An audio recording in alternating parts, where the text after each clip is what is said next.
All right, everybody, welcome to the answer key to the proof reasons worksheet. So I'm going to go through the answers here, just talk it over with you.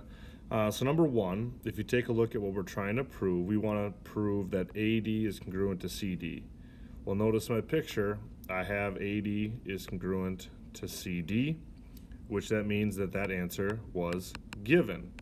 So that's a given statement, so that the reason is that it is given to us as our proof.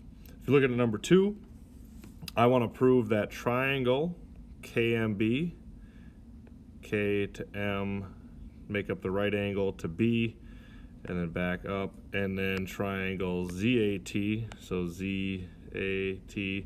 All right, so ZA make up the right angle, so their corresponding positions match up. And if you take a look at it, I have a right angle in each triangle right there, and I'm given that the hypotenuse is congruent, all right, and a leg, so it's HL, is the reason those triangles are congruent.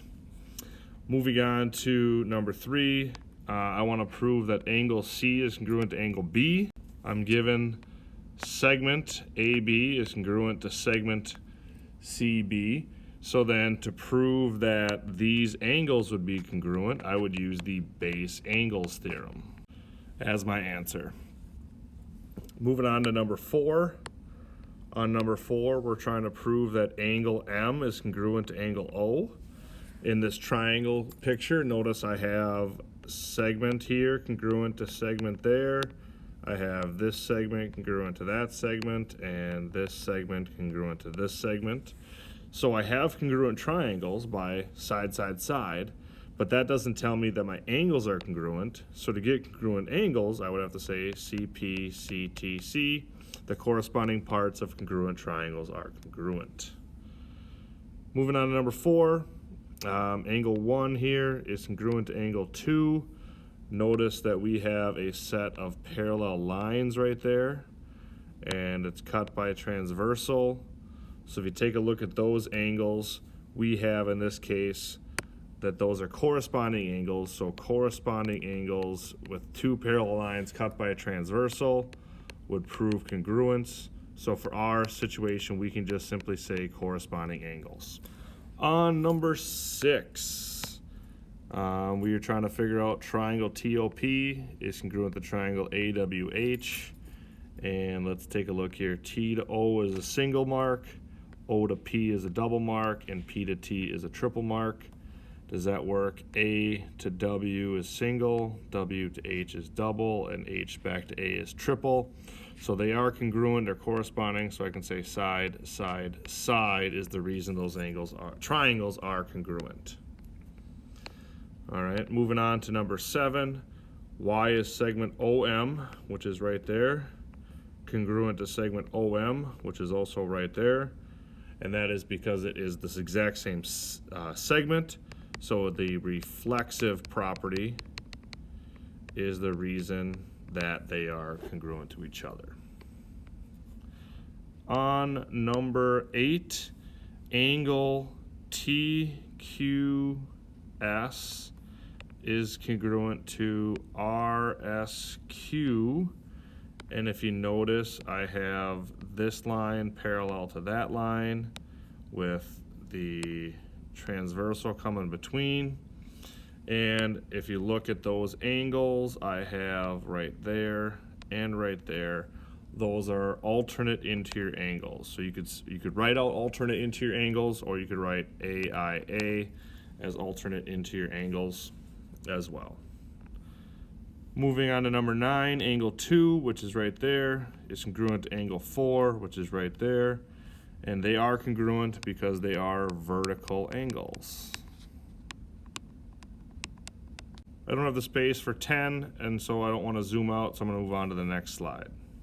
Here's number 10, and in number 10, I'm trying to prove that angle PAO is equal to 116 degrees. Here's PAO. Why would that be 116 degrees? Well, I already have 64 right there, and I have PAT as a straight line, so all of that would be 180. So then here we would have a linear pair, would be a reason. Or you could say that they are supplementary angles. So you wouldn't need to say both. You would only want to write one of them, so which one makes more sense to you? My first thought was linear pair, that might be the better one, but supplementary angles would work as well. Number 11, I don't know why there's no number there, sorry, number 11, I want to state that AB is congruent to CB, which would be that segment and that segment, and I'm given these angles here. So if the angles are congruent, that's technically the converse of the base angles theorem. Okay, so it is the converse, but if the base angles theorem is a biconditional, you can just say base angles theorem. If you want to be more specific for 11, you would say the converse of the base angles theorem. On 12, angle G, sorry, that's a triangle, GIH, and triangle JKL. All right, I have a side congruent, I have an angle, and I have a side. So they are congruent by the side angle side theorem and triangle congruence. Number 13, I have angle 1 and angle 5. And again, there are parallel lines there, and they are cut by a transversal.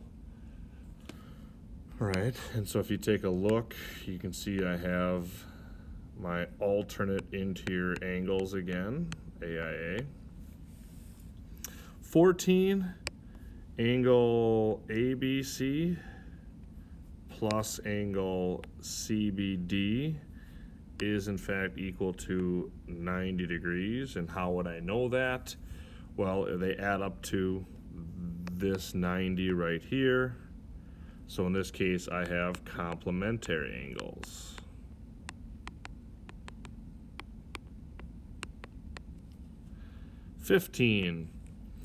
Angle TMK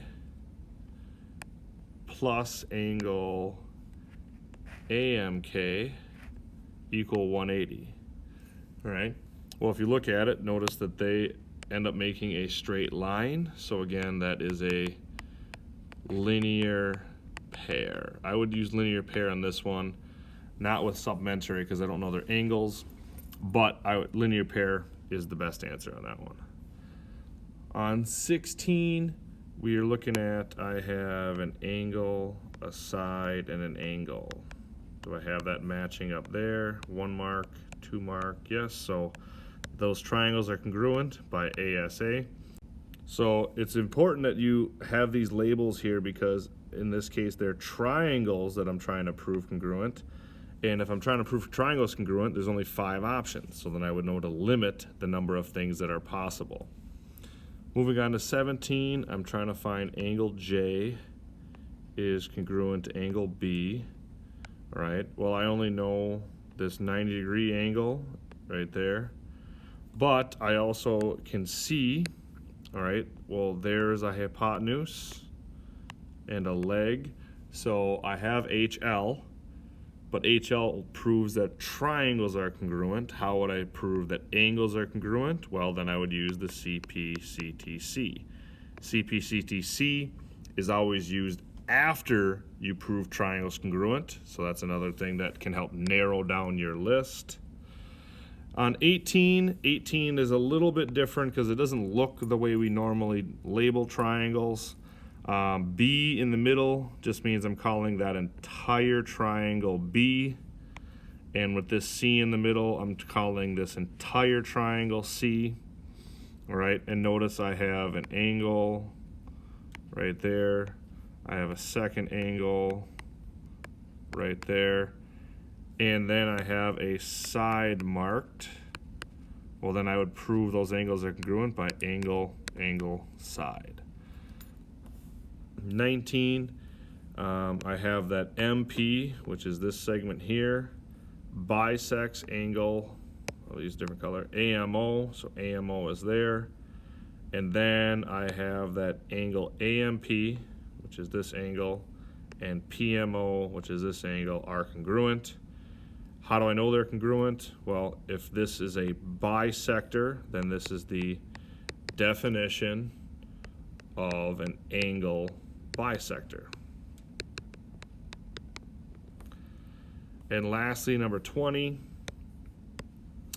W right there is the midpoint of AB. So here's AB, sorry, segment AB. I wouldn't include that on the outside there. And then AW, well, if it's a midpoint, then yes, those segments should be congruent. And the reason is that is the definition of a midpoint. So there's your answer key to the worksheet. Hopefully this is helpful. Make sure you still work on this and practice. Good luck, and we'll see you the next time.